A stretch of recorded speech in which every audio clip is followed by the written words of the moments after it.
Welcome to Uncommon Courtesy. We give you the courtesy of conversation. That's uncommonly spoke of. I'm D-Mac. I'm Wesley. And this is the show. Don't forget to like, listen, subscribe. Don't forget to catch up with us at our town hall meeting every Sunday at 1 p.m. Pacific time.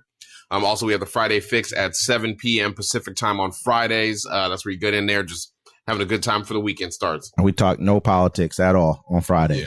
I mean, somebody else might bring it up, but we kind of like hit the side road. Yeah, definitely. How you been, man? Man, I'm all right. I'm all right. Hey, it's been a little bit of a crazy week here. You know what I mean? Like a lot of stuff's been going on. We haven't been able to report on it as much as we want to. We've been kind of offline for a minute. Let's keep it real. I thought I broke the camera. I'll be honest. It was a sad day, but we back. We back. Hey, so what's been going on lately? I guess just tonight. You know what I mean? President Biden pardons his son, Hunter Biden.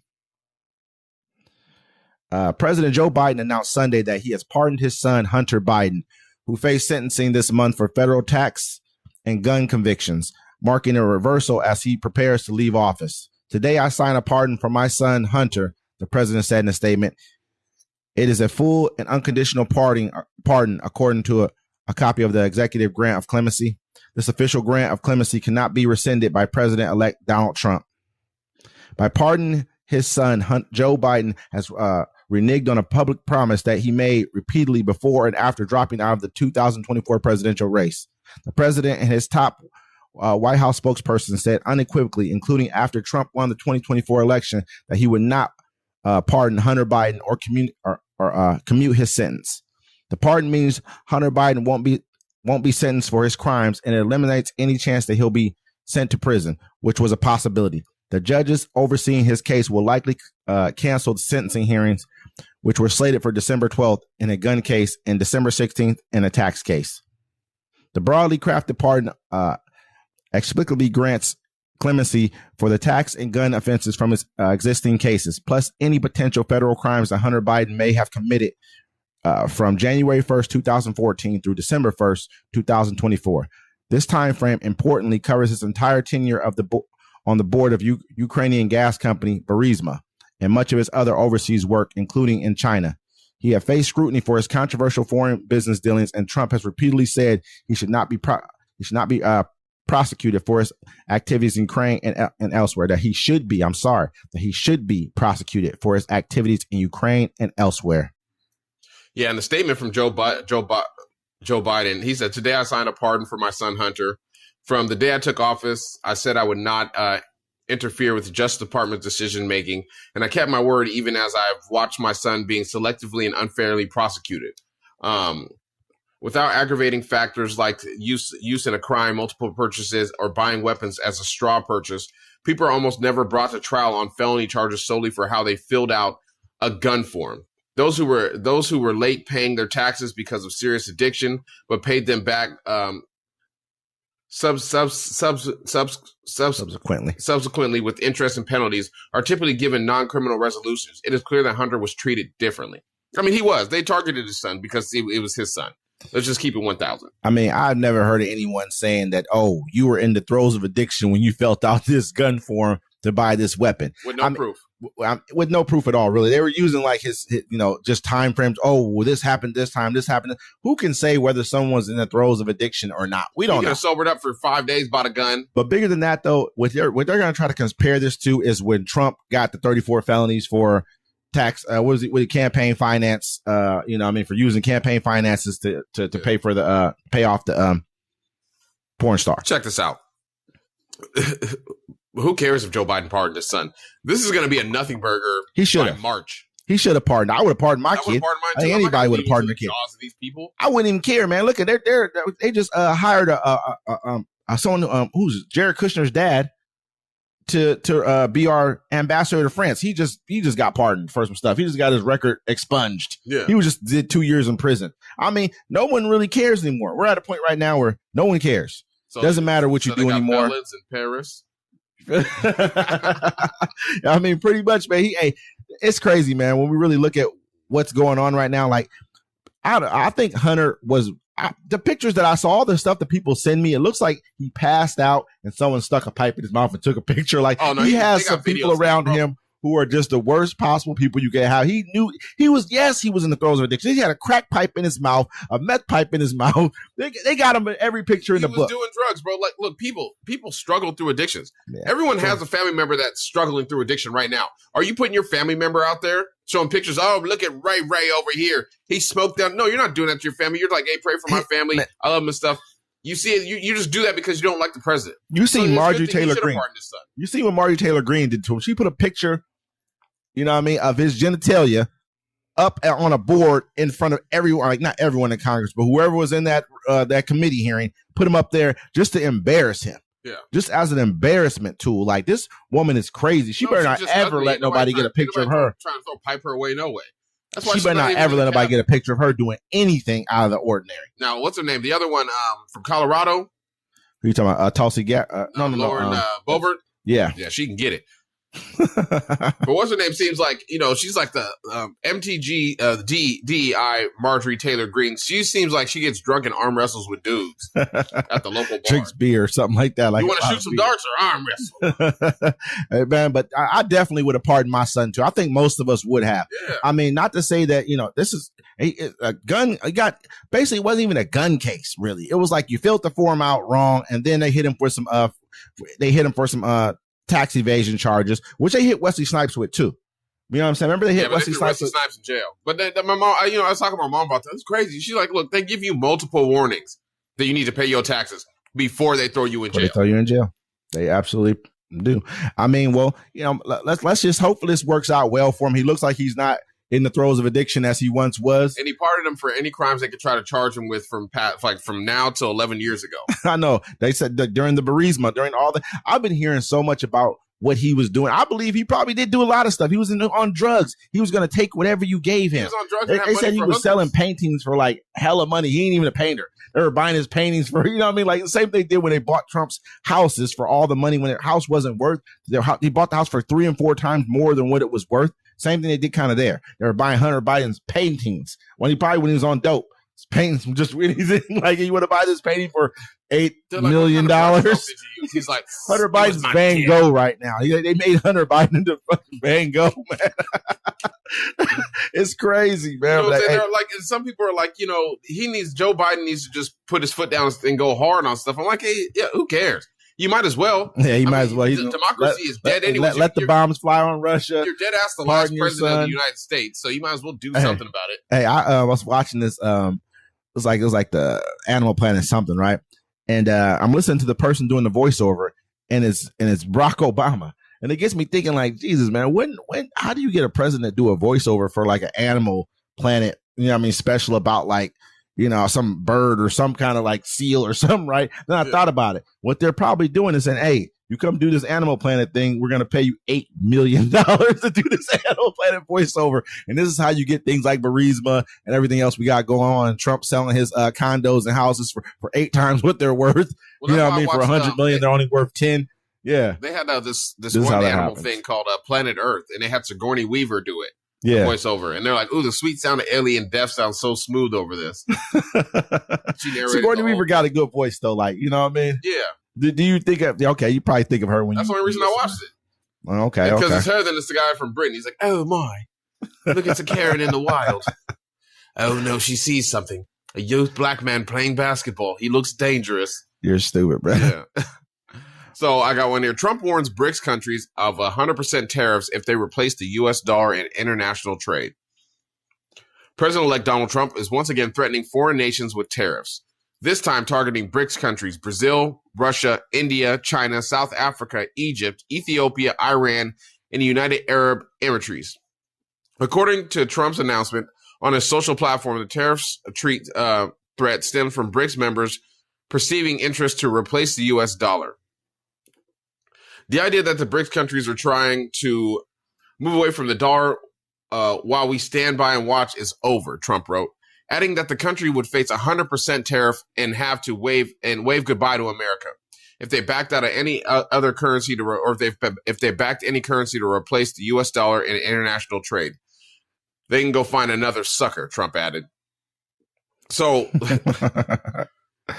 I mean, at the end of the day, man, I'm looking at it like, He's talking about putting 100% tariffs on, there's like 18 countries, I think, in BRICS right now, or at least like a bunch of them who are waiting to get in. So that's like, you're basically going to put 100% tariffs on the entire world. And like, you're going to throw us into a recession. And then you're also going to hurt a lot of relations. This is not to say you should not negotiate. You should always negotiate, but the method in which you negotiate matters. How you negotiate matters. I mean, we're going to be the ones to pay for it. Yeah. I mean, you want to attack Arabs, the United Arab Emirates, and they got all. I mean, if you think about the United Arab Emirates, they got all the oil. Like, I'm gonna put up his statement right here, what he said, but they got all the oil. So our gas, where are we gonna get the gas from? Yeah, and they're kind of our replacement right now for Saudi Arabia. We've been going through it with Saudi Arabia because we're seeing how they're backing outside countries. You know what I mean? They're starting to like back Russia, this whole BRICS thing that they're doing. They're starting to kind of pull away from the United States. I think they've asked us to, they've taken the petrodollar away. We see the writings on the wall. We're not going to sit back and see that you're not teaming up with Russia behind our back. No, they about the money. Absolutely. And everybody's watching America fall off like Drake. And they're starting to like battle with Israel now, which is, our government doesn't like. I should say, I know the people are a little bit different, but the government has a problem with that. So that's another thing there too. But look at all the countries. We get Brazil, Russia, India, China, South Africa. I mean, Egypt, maybe Ethiopia, maybe. But we have so many goods come. When black ladies go to the place to go get their wigs, and their wigs are like $900, it's going to be an uproar. I mean, this is crazy. But the bigger thing of it is like there's so many different places that we get. Didn't even think about that, huh? This guy's crazy. There's so many different places. There's so many things that we get outside of there. Like he's saying, like just the BRICS one alone is a pretty big deal. I understand it more because, okay, yeah, we don't want people to turn against our currency, but you can't bully people to not turn against your currency. You can, but you need to do it with in a kind of a silky kind of a way. No, that's the whole reason they're doing this, is to get away from getting bullied by the U.S. And he's upset. He's like, no, you have to let me keep bullying you. How dare you try to walk away from me bullying you and controlling your country? They're like, no, these countries want to control their own destiny, as they should have a right to do it and make it fair trade for everybody. He's speaking on stuff that he knows that he can't do. He probably just found out 3 days ago what the BRICS were doing. He probably had no knowledge of any of that stuff. Because, he's like, how dare they try to... He would have been talking... He didn't say nary none of that during the campaign trail. I think that, honestly, because, like we talked about earlier, who's in BRICS? Russia. Who's Russia? Russia's one of his buddies. You know what I mean? He's not really trying to throw a monkey wrench in too much of what they got going on, but he's definitely wants to speak up on it to sound like he's going to change something or do something different, which he's absolutely not going to. But along with these tariffs, he's talking about some pretty other major tariffs. Trump's tariffs on Mexico and Canada will sharply boost inflation, hurt economy, experts say. The tariffs President-elect Donald Trump has threatened to impose on imports from Mexico and Canada will significantly increase U.S. inflation next year and modestly curtail economic growth, economists and trade experts say. Monday, Trump vowed to slap all goods shipped to the U.S. from Mexico and Canada with a 25% tariff and all Chinese imports with a 10% levy on his first day in office, January 20th. In a social media post, Trump said his aim is to pressure the countries to stop the flow into the United States of illegal drugs and immigrants who lack permanent legal status. Several experts said the threat was likely a negotiating tactic intended to prod the countries to take action on drugs and immigration. Gary Huffbauer, senior fellow at the Peterson Institute for International Economics, said the Trump administration likely would schedule the fees to take effect in March, giving the countries time to negotiate a deal that addresses the issues. When he came in, when he's talking about doing tariffs before, it had nothing to do with drugs. You know what I mean? Yeah. Now all of a sudden he's talking about. And first of all, he wasn't talking about slapping tariffs on Mexico or China the whole time that I remember him being on the campaign trail. He wasn't talking about that. He was talking about not China, sorry, Mexico or Canada, but he did talk about China. Yeah, you know what I mean? I know that he talked about invading Mexico and doing some other stuff with them. As far as trying to stop the drug flow or whatever the case may be, closing the border, shipping everybody back. But now all of a sudden he's pivoted and using the flow of illegal drugs, which we know that the United States has a large hand in bringing illegal drugs into this country. That's been going on since COINTELPRO. Yeah, people like to party. And then the Mexican president came out and made a statement. She said 70% of the illegal weapons seized from criminals in Mexico come from your country. We do not produce these weapons, nor do we consume synthetic drugs.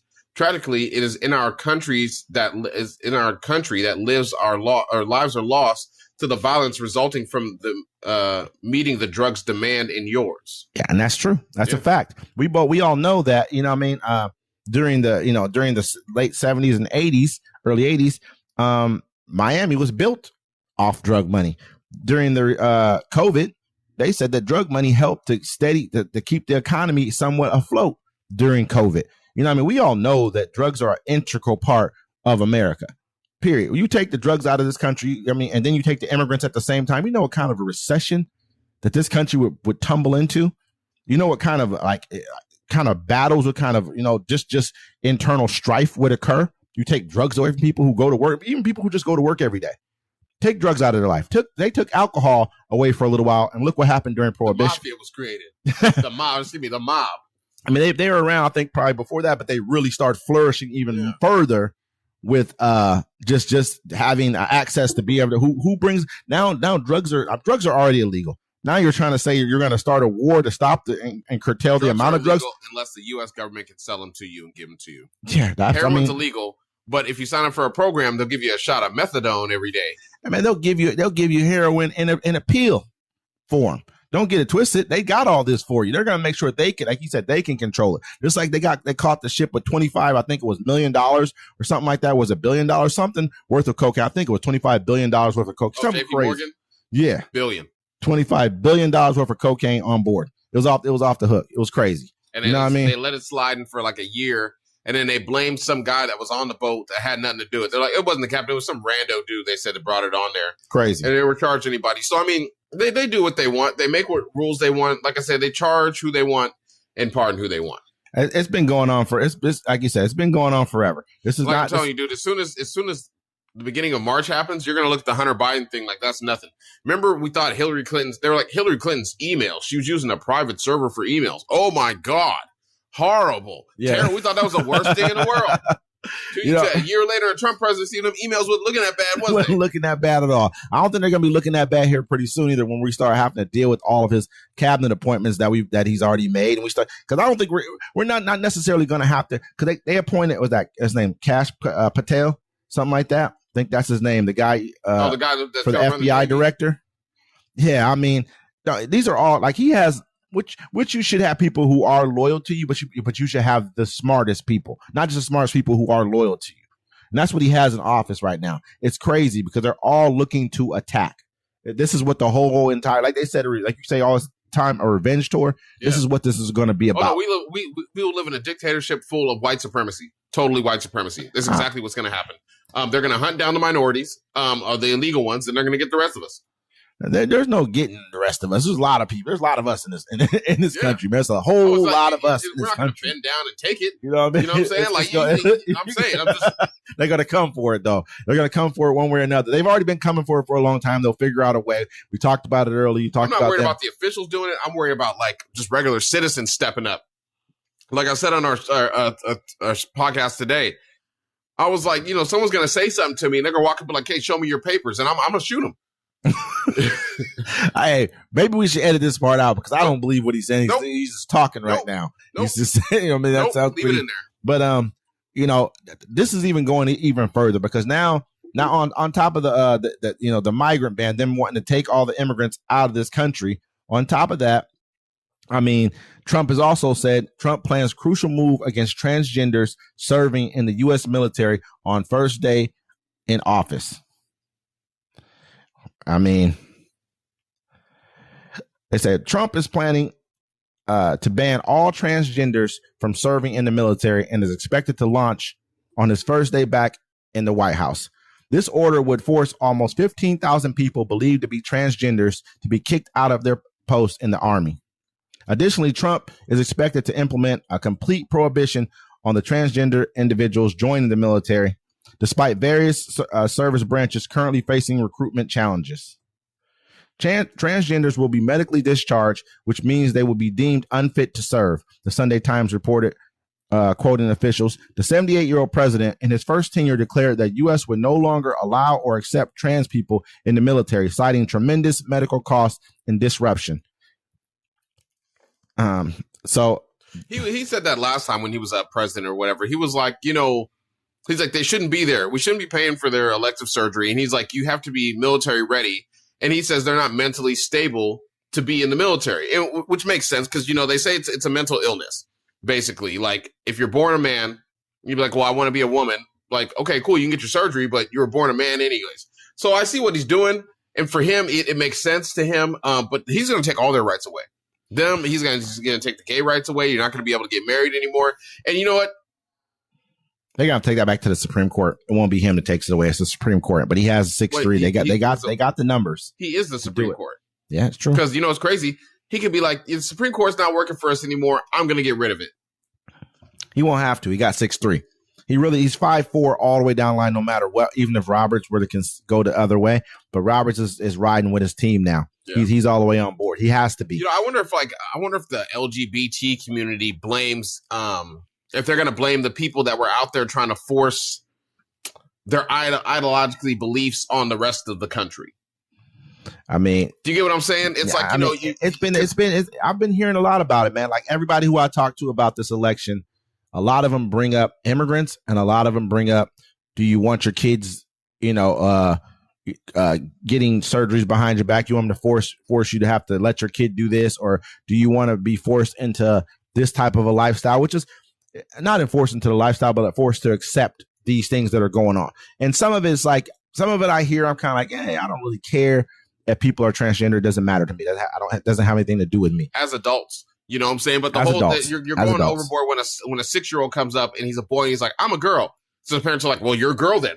And then you start giving him surgery and stuff and medicine to change the stuff. Or you're letting drag queens go in front of kids reading books. Or you want to have children in elementary school learn about gay life. Check it out. Hey, check it out. If your lifestyle, this is what, it's going to happen. If your lifestyle where you decide your sexual preference makes it where you can't naturally have children because of your sexual preference, you need to stay away from children. You need to not indoctrinate them. So are you saying that this is just me? No, I'm just saying. Are you saying that like it kind of puts them in a situation to where they're almost like sexual predators? It's kind of like it's almost like, are you sorry? I don't think predators. I don't think you shouldn't be telling other people how they should be raising their kids and what their kids should be doing and how their kids should be treated. If your sexual preference makes it where you can't have children because you have no say in this anymore. But now it's like, so what if a person just doesn't have a kid? Just anyone? Because that's almost like they shouldn't be saying it either. Yeah, nobody care what they got to say.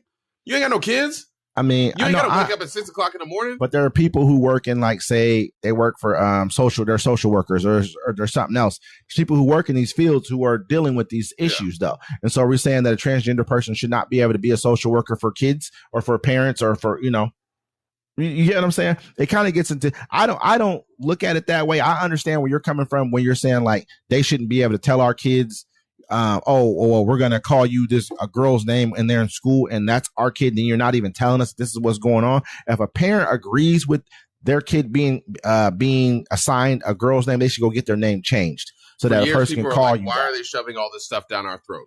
I think that's a big thing. I'm on the side where I won't say just shoving it down our throat, nothing like that. I'd say like it's really being pressed upon us heavily. Yeah, they're like, well, everyone needs representation. No, if I go watch a movie, a period piece, I don't need to see a black person in the movie. You want to know why? Because I came to watch the movie about the Middle Ages without the Moors in it.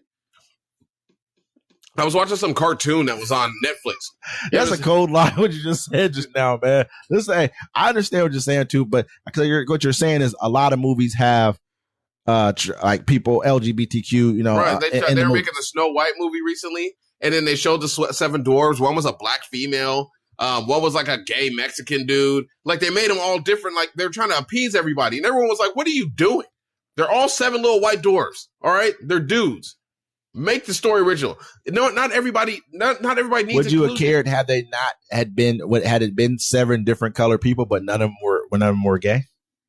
No, they're all white little dwarfs. Okay, Snow White and the Seven Dwarfs. So do you think that everything throughout history that was one color should have been kept that color? We're going to put a black person in there, but we're going to make him gay, and everything. That's always what they do. Look at I was watching this movie on Netflix, right, and it was a kids' cartoon. It was animated, right, and they're running from like dinosaurs or something. And the girls stop and they be like, I always wanted to say I loved you too. And they start making out. Then they go back to running from dinosaurs and getting shot. I'm like, it made no sense. You had to put that in there. Yeah. Hey, don't get me wrong. I do feel like Hollywood, has had an agenda for a long time. Hollywood's a sick place. Yeah, you know what I mean? I do feel like that. I agree. And I agree that our kids are, that's off limits. But I mean, there are kids who are gay. There are kids who grow up that way, who are already predisposed, whatever you want to call it. They are already that. So and they're living their lives, minding their business, but to take their representation away, I think is one thing. But I think another thing is this right here, that people we have a choice. We can choose not to watch. There's things I don't watch because I don't want to see it. Yeah, no, that's all it is to it. There's movies I'm like, oh, this is going to happen in this movie over here.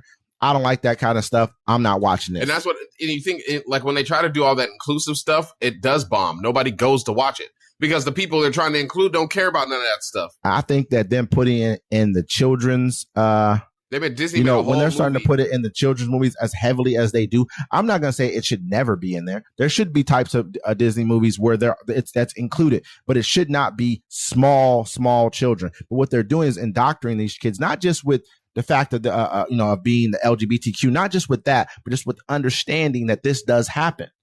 You know what I mean? Because kids are going to see it. You go out into the world, kids see people who are gay, people who are part of the LGBTQ community. They see that. It's real. I mean, I go outside, you see people like that. Maybe not as much where we live at. We live in a kind of a smaller place because people don't walk around as much. Go to a large city. It's there. Yeah. It's heavily there. I mean, and so it's not like it's not a real thing. Kids see it, and if kids never seen it anywhere, because you got to imagine, a lot of people grow up, all they have is television, or now it's a lot more now with the phones and everything else. But I mean, some people had never seen things before, and when you first time, you're like, "What is that?" Like you go to a place where there's not a lot of black people. Yeah, when I was a little kid, I thought RuPaul was beautiful. I don't know what to say about that. I have no clue. I didn't know how to even. I didn't know. I was sitting with my family. I was like, "She's so pretty," and they was like, "Hold on, son." Change your mind real quick. I was like, "What you mean?" We do need to they do need to stay out of the home with trying to press upon parents what should be done here, what should be done there. You know what I mean? Like I do think that there's people, some parents who have kids who may be, you know what I mean? So things have gone too far. And a lot of people are I mean, think about it. No one learned from the Bud Light incident. What is there to learn from the Bud Light incident, though?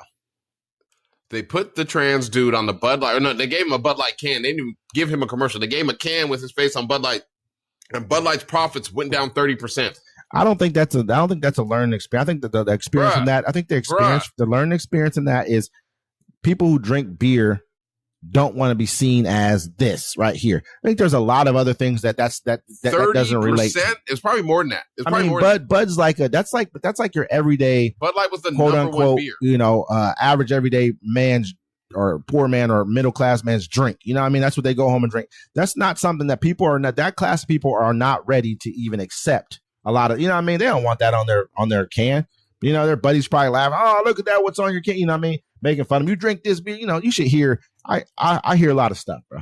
You know what I mean? And so it's just they're not ready for that. That's just the class of people who are not ready for that. But that's not to say that's a universal lesson to learn for everybody, because there's a lot of places that have a class of people who buy their products that wouldn't care. Say an iPhone person, say a person who was transgender, had an iPhone, and they were 30% plunge in core profits in the U.S. during the second quarter. The boycott impacted the brand's value, with estimates of $4 billion reduction in Anheuser-Busch value.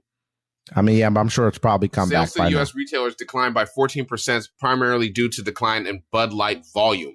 Look, you put this person on a can, right? We're talking about beer, though. We're talking about beer. You know what I mean? Like, it's beer, bro. We know that beer is not like, that's not it's like. It's bigger than the beer. It's bigger than the beer. Go ahead, tell me about it. Think about it. You put this transgender person on the can. Mm-hmm.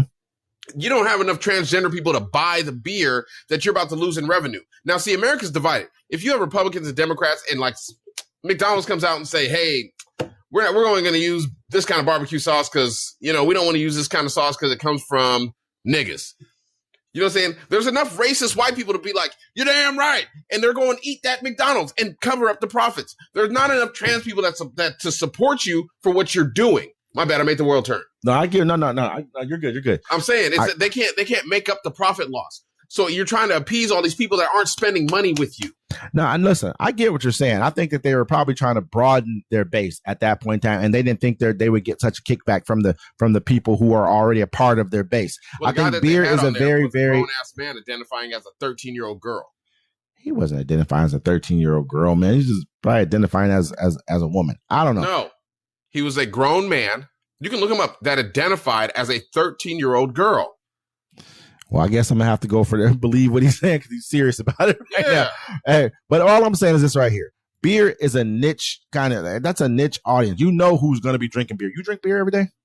No, exactly. I drink tequila. I don't drink beer either. So there's a class of beer drinker that is not. There's a lot of people who are. So like I said earlier, say the same person was an advertiser, spokesperson for iPhone. You think anyone would care? You think iPhone would lose 30% of its revenue? No, because that class of people who buys iPhones, they don't care. It could be anybody. You know what I mean? That's like, a period. phone, bro. This is Bud Light is a cultural thing. When you drink alcohol, Brother, you sit there. Do you know more people use these phones than drink Budweiser? I guarantee you, iPhone's revenue is way bigger than Budweiser's revenue. I hear what you're saying, but beer is an everyday thing. What I'm saying is the class of people who drink beer are not ready to accept, even though some of them are gay. Even though some are probably closeted gay people, but you know what I mean. But they're not ready to say it out loud. Bud Light is a blue collar drink. It's enlightened people, and that's messed up to say it like that because it's not fully like, okay, just because you're enlightened, I'm just calling you enlightened because you're willing to accept a person, a grown man acting like identifying as a 13-year-old girl. I don't know his case. That's different. But what I'm saying is that more there's people who are willing to accept gay people, and there's people who are not, or LGBTQ people.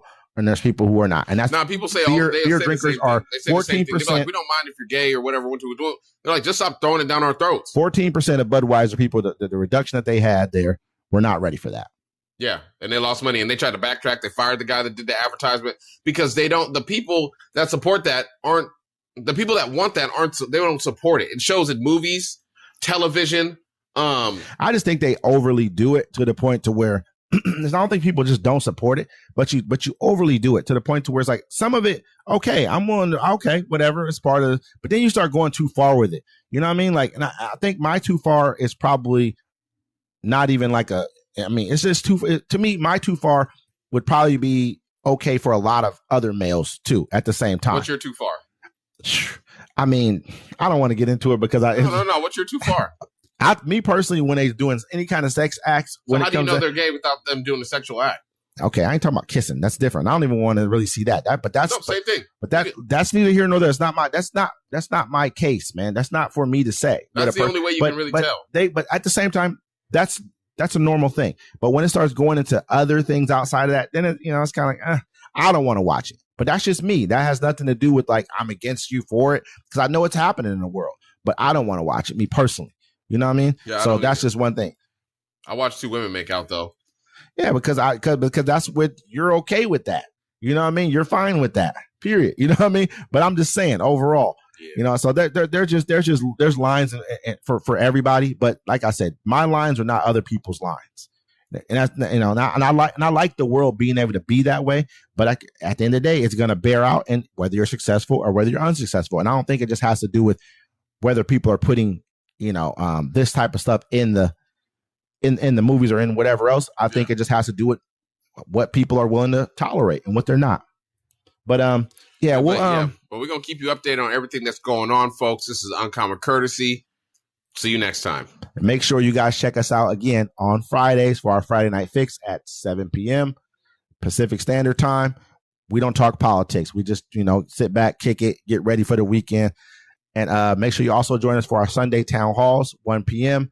Pacific Standard Time, where we wrap up the whole week and talk about everything that's going on this week. We would love for you guys to join in on either one of those two pods that we're doing. Both of those two will be live. So check us out on either on here on YouTube. Check us out on Facebook. Check us out on Twitch. Yeah. as well. So thank you again. Uncommon courtesy. See you next time.